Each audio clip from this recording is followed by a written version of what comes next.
This is the story of the most powerful and ruthless king of a dystopian world being reincarnated into a medieval isekai world. As he opens his eyes as a newborn, he finds his mother and father looking at him with love and joy. The parents comment on how their newborn child has facial features similar to their own and are overjoyed by the arrival of their newest family member. The father, Reynolds, names his son Arthur and immediately wants Arthur to call him Papa.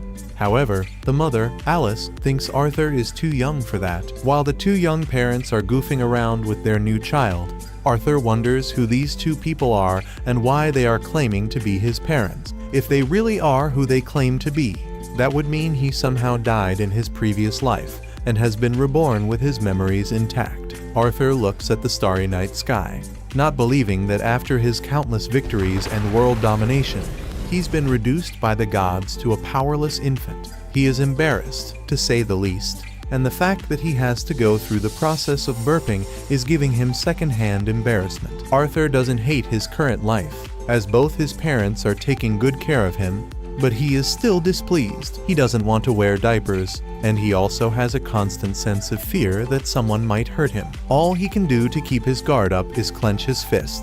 Arthur's father notices this and uses the opportunity to place his finger under Arthur's hand to show his wife how much their son loves him. Arthur struggles to move, and as he presses too hard, he poops himself, and now his mom has to be the one to clean him.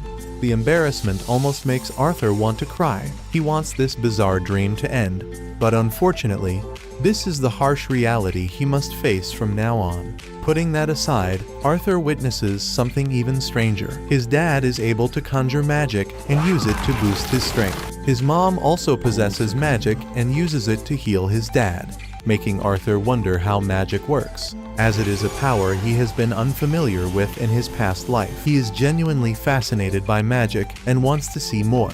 To do so, he realizes he must grow up first. Meanwhile, his dad enters the forest and subjugates a beast using his strengthening magic. Soon after, his group of friends visits him to hang out. Let me tell you, they will all play an important role in the later story. Back to Arthur, since he has nothing else to do. He examines his surroundings and absorbs as much knowledge as possible, because universally, knowledge is power.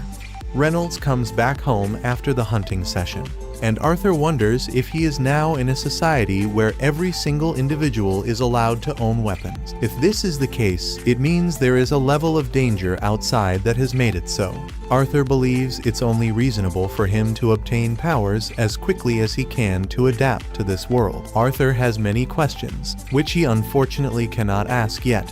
But despite all his frustrations, he still feels happy because he gets to have wholesome, priceless moments with his parents. In his previous life, Arthur didn't even have the freedom to sleep peacefully because his enemies tried to assassinate him every night. Now that he is finally experiencing peace, he becomes accustomed to his new life. After days, weeks, and perhaps months, he learns to crawl and quickly makes his way to the mirror to see how good he looks. After getting used to crawling and gaining good control over his limbs, Arthur sneaks out of his bed whenever his parents aren't around and heads to the library. There, he grabs a book, wanting to learn more about this world, and discovers that the continent he was born in is called Dicathan. Dicathan contains 3 kingdoms: the Darv Kingdom, where dwarves reside, the Elanwar Kingdom, where elves rule deep within a forest, and finally, the Sapin Kingdom, where humans live, including Arthur. Arthur's nation is a monarchy, but the throne is inherited, unlike his previous world, where anyone could seize the throne by killing the previous king. After gathering basic information about this world, Arthur looks for a book on magic, and in a very cute way, grabs it off the shelf. After getting the book from the shelf, Arthur begins to reminisce on how more developed his previous life was compared to this one.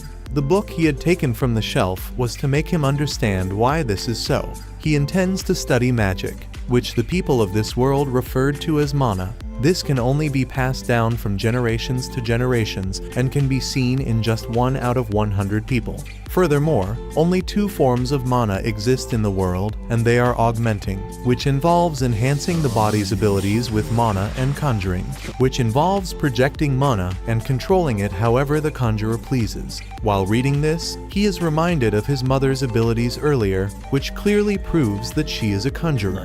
Although every person that possesses mana has a mana core, which most spellcasters tap into at the beginning of puberty. When they do this well and master it, they can now become mages. Having read this, Arthur believes it is similar to the concept of Kai, which he is very familiar with. However, he is skeptical about whether this knowledge would serve as a weapon for him, being the wannabe kung fu warrior he is. At that moment, he channels his inner Kai and is about to attain a certain level when his mother, Alice, interrupts him. She carries him up like the bae he is and looks at him closely. At first, he thinks she has caught on to his charade, but she soon reveals that he must have shit himself, which he clearly did. The stench. While Alice goes to change his diapers, Arthur is devastated by how much of a prison this body was becoming. He vows to gain more power. Later on, Alice spends time documenting aspects of Arthur's life, and is so pleased with how much he is improving in this world. However, she is bothered about the fact that he has never smiled at them. With the thought of this makes her sad. He looks out the window to find her husband, Ray, teaching Arthur how to use a sword. He is so happy to inform Alice about Arthur's progress, but she is pissed at him for teaching their young son a very harmful skill. Sorry man, women are hard to understand. She believes he is too young to learn how to use a sword and scolds her husband loudly. On the other hand, Arthur watches them closely and uses them as a framework to understand the structure of marriage, even though he is starting to believe that the world they live in could be ruled by women. Later that day, Alice takes Arthur to the market, and he is so thrilled at everything he sees. Every single item he lays his eyes on seems like a lesson to learn for him. Now I understand why babies look around like they know the place, especially items that didn't exist in his previous world. He even got to observe magic up close, which he found very helpful. On the way back, he is gradually falling asleep, but before then, thinks about how helpful his family has been to him. They finally get home and Alice takes him to his room. On the way, she talks about how happy she is whenever he slips out of bed to read and how curious he is whenever they are at the market. She believes he had gotten these qualities from his father, Ray, just like him. She comes to the conclusion that he could end up running off to see the world, but hopes that he would get to live a more peaceful life. That evening, Arthur watches his father do some magic and is thrilled at the thought of having someone he could learn from closely. He watches his father raise a few rocks from the ground and changes his mind. Before he could get incredibly disappointed, Alice comes around. She assures him that Ray is just getting started and urges him to watch even more closely. At that moment, Ray amplifies his magic and ends up pulling off some advanced skills. Watching him do this, Arthur immediately figures that his father is an augmenter. He gets pumped to do a trick of his own, but his daydream is cut short when his mom informs him that it is now his bedtime. While she carries him to his room, he comes across a book on the shelf and continues to point at him, crying out loudly for her to let him read it. After a brief moment of unleashing his cute face, she is forced to let him read it for a while. Can anyone tell me how this worked? Just as he reads the book, he reminds himself of all the knowledge he has gained in his bid to produce a mana core for himself. He begins to channel all the mana from various points in his body to one point. He does this for a while, and at the time when his parents thought he would probably be asleep, a loud explosion comes from within the house. When this happens, Ray dives quickly to protect his wife and ends up getting his back burned. After verifying that Alice is safe, they both remember that they had left Arthur in the house. Hurriedly, they run into the house and are surprised to their bones when they find Ray floating mid-air. They are left dumbfounded at the sight of this and do nothing but watch him as he descends to the ground. Just as he does so, the roof begins to fall. Since he was just a child, Arthur couldn't move out of the way in time, but his parents swiftly shield him from what could have been his reunion with the underworld. Soon after, they all burst into tears, with Arthur realizing that Alice and Ray would do all they can to keep him safe. a sense of assurance he never got in his past life. We get a glimpse into the past life of Arthur, who was once known as King Grey. Back then, a royal servant was caught attempting to assassinate him. By law, the man should have been executed without question. But instead, the king's council decided to exile him to his home country along with his entire family. Fully aware that a fate far worse than death awaited them there, the assailant, desperate and terrified, begged Grey to spare his family. Yet Grey, showing no mercy, slaughtered the man's wife and daughter right before his eyes. Not out of vengeance though, but as an act of mercy. A chilling display of just how cold-blooded he truly was. So it's almost unbelievable to think that Arthur, this innocent-looking kid, is the same person who once ruled with such heartless resolve. Right now, Arthur is spending time with his father Ray, who gifts him a pair of identical combat gloves like his own. But Arthur turns them down, choosing to stick with his wooden sword instead. He believes that with his current physique, wearing the gloves would shorten his reach too much and put him at a disadvantage. Before we continue, on my second channel, something truly special is happening. I recreate the best anime moments in real 4K at 60 FPS using advanced AI, not just basic upscaling. It's a handcrafted process where my PC runs 24 hours non-stop to bring out every frame in flawless detail. You've never seen anime like this. It's a level of quality that's rare, maybe even impossible elsewhere. Link in pinned comment to experience it for yourself. Ray doesn't argue or insist. Instead, he smiles and casually steps into their usual sparring session. But today isn't like the others. Mid-fight, Arthur reveals he's learned how to reinforce his sword with mana, and with that sudden reveal, he completely disarms Ray. For the first time in his life, Arthur wins, leaving Ray stunned, speechless, and completely caught off guard by his son's rapid growth.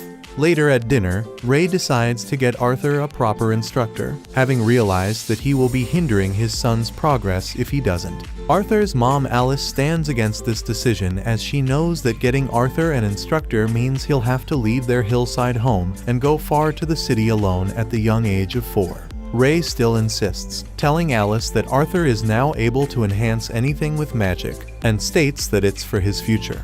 Both parents go back and forth on the matter and end up in a big argument at the dinner table. So, Arthur comes up with a simple solution to create a win-win situation for both of them, and proposes that they both come along with him to the city. This way, Ray gets to have Arthur trained by a proper tutor, and Alice gets to have her little boy by her side at all times. Arthur's parents instantly agree and start packing immediately for their move to the city. Not long after, Ray's friend group, an adventuring party called the Two Horns, comes personally to escort Arthur and his family to the city. Arthur introduces himself to them, and to their leader Adam, who tells Arthur that they've met in the past, but assumes a kid like Arthur wouldn't remember. However, Arthur does remember everything crystal clear. It was back when he blew up the entire house. At that time, the Two Horns came to help rebuild it, and Arthur overheard their entire conversation, learning that his parents were once part of the Two Horns before settling down. Anyway, when Adam finishes speaking with Arthur, Angela steps in, giving Arthur a tight hug, leaving no room for him to breathe. Durden, the tank of the group, notices the kid's struggle and pulls him away from Angela. That's when Arthur notices a young lady staring at him from the top of the carriage. She is Jasmine, seemingly not that friendly, who only silently watches Arthur from the distance. Arthur gets lost in her eyes when Helen approaches, shakes his hand, and introduces herself and Jasmine on her stead. With the introduction of the Two Horns coming to an end, the journey to Xyrus City begins. Arthur quietly comments to himself how primitive this transportation system is compared to his old world, where flying cars were the norm. Still, he doesn't think it's terrible though, especially with his ever-caring mom by his side on the journey. They take several breaks every day, and during one of them, a pack of wild wolf monsters attacks, making Arthur realize firsthand how dangerous the outside world truly is. Jasmine steps up to fight the wolves and, using her daggers, effortlessly takes them down. Ray, Adam, and the other members of the Two Horns join the battle, and soon after, they handle the situation. Arthur, as the only spectator, becomes motivated by his companions and begins to look forward to joining them in their next fight. They have a feast later that night when Arthur notices that Alice isn't eating anything at all. She claims she's full, but something feels off. She notices an injury on Ray's arm and immediately gets up to heal him. As she does, the atmosphere shifts. The group becomes cautious, subtly guarding the area to ensure no outsiders are watching.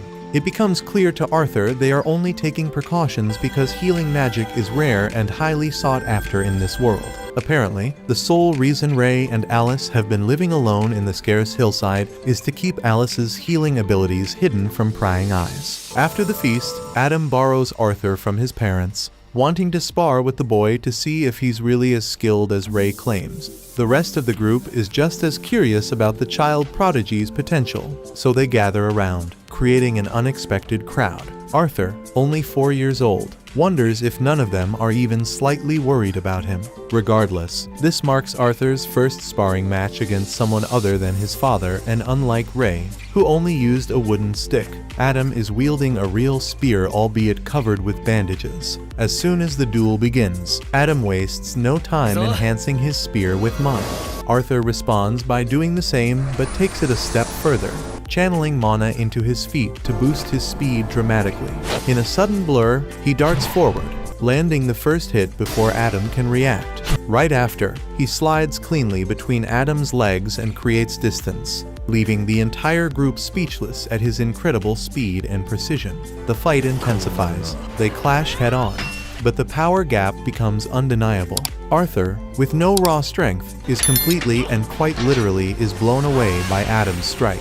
The impact sends him flying, and he instantly realizes just how light and fragile his current body is for direct combat. Before he can hit the ground too hard, Angela uses her wind magic to gently lower him down, softening the fall.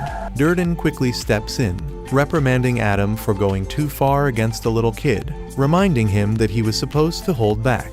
Adam raises his hands in defense, admitting he got carried away, but only because Arthur's technique caught him completely off guard. Deep down, he's left wondering what kind of hellish training Ray put this kid through to turn him into such a monster at just 4 years old. Turning to the side, he finds Jasmine looking at him weirdly. She wishes to know how he just pulled that off and pleads with him to teach her how to do it. Seeing the blank expression on her face, he comes to the conclusion that she will not back down until she gets what she wants. The next morning, they all continue on their journey and soon take a stop at a quiet area for Arthur to continue with his training. Adam teaches him how to use a spear, while his father pulls up some gym bro moves, even though the weakling was just a weakling. After that, Helen teaches him some archery, and he becomes a pro in a short time. With all his training done for the day, he proceeds to give Jasmine the lessons she demanded for, and she proves to be a fast learner. Later that night, while he is reading a book, Jasmine continues to stare at him like she is lost in his non-existent handsomeness. Soon after, she becomes like a stalker. The next day happens to be Arthur's birthday, and Jasmine hands him a dagger as a gift. To the surprise of the other ladies, she even began explaining how to use the dagger to him. Having gotten enough of their child's play, and being a pained single man, Adam announces that they would be heading out now, when his mother, Alice, calls him over. He discovers that she is not feeling so well. When he asks her what the problem is, she assures him that she is fine, even though he doesn't buy her bullshit. As they continue on their journey, they soon get attacked by bandits along the way. When this happens, they all jump down from the carriage and take their stance in defense. The bandits rain down arrows on them, but Angela shields them from it with her magic barrier. Looking outside, Arthur figures that they are largely surrounded. On the other hand, the leader of the bandits, with a cube-shaped head, orders his men not to harm the women and children since he intends to sell them for a good price. Just then, the bandits charge aggressively at them, and Alicia, who clearly is scared, tries to make Arthur stay calm. Before the bandits could get any closer to them, Durden blasts them away, while Ray swiftly punches them. One of the bandits is about to strike Ray when Helen shoots an arrow through his wicked heart. Furthermore, Adam slices past the bandits with his spear, while Jasmine strikes them with her daggers. Watching them do all this makes Arthur acknowledge that the members of the Twin Horns party are individually skilled. However, since the bandits outnumber them greatly, they stand no chance. After fighting for a while, they all become exhausted, while the bandits keep coming at them. Soon enough, the bandits slam Ray into the carriage and he lies unconscious. This allows the ugly bandit leader to get closer to Alice and Arthur. Seeing Ray in this state, the two run out of the carriage, but at this time, Ray regains consciousness and asks that they step back. Even in his obviously beat-up state, he still decides to be the man. He asks Arthur to take his mother and run away. Hearing this, the clueless dummy insists on staying and joining them to fight, but his father reveals that his mother is pregnant. This leaves him with the answers to the suspicions he had had since about why his mother looked like she was sick. Meanwhile, Ray asks that he leave immediately and states his trust that Arthur would protect his mother and unborn brother. Hurriedly, Arthur grabs Alicia and starts running away with her. Angrily, the largemouth bandit's leader orders his men to stop them. But Ray comes charging at him. When it seemed like Arthur and Alicia would get caught, Adam and Jasmine throw knives at the bandits to clear the way for them. Soon, all the members of the party join hands to help Arthur and Alicia escape while they face the bandits head-on. While running away, Arthur reminisces on the fact that he was once one who stole many souls and has now become someone who is scared of having his own soul taken away from him. The mere thought of this leaves him angry, but his tiny feet have nothing to do about it but run for his sorry life. After running for a while, Arthur senses an incoming attack from the mountains and looks up to see a suspicious man about to strike them with his magic. He immediately pushes his mother away and in the process, gets hit by the magic, which causes him to lose balance and fall off the mountain. On his way down, he is determined not to arrive at the underworld alone. He makes use of the dagger Jasmine had given him, which had a string attached to it, and throws it at the enemy. The dagger grabs onto the leg of the enemy and pulls him down from the top of the mountain. While this is going on, Durden and Angela try to use their magic to save Arthur, but he is too far away for it to reach him before he falls to the ground. As he descends to the ground, Arthur begins to think about his existence, while his mother watches him from the top with her hand stretched wide, hoping she can grab him. The thought of losing her son causes her to shed tears, but Arthur, on the other hand, is fulfilled that he got to protect his own family, even if it cost him his life, although he is sad that he won't get to be a big brother like he wished he would. Surprisingly, Arthur survives the fall and wakes up to find himself in the presence of a very large and fierce-looking monster. This leaves him incredibly scared.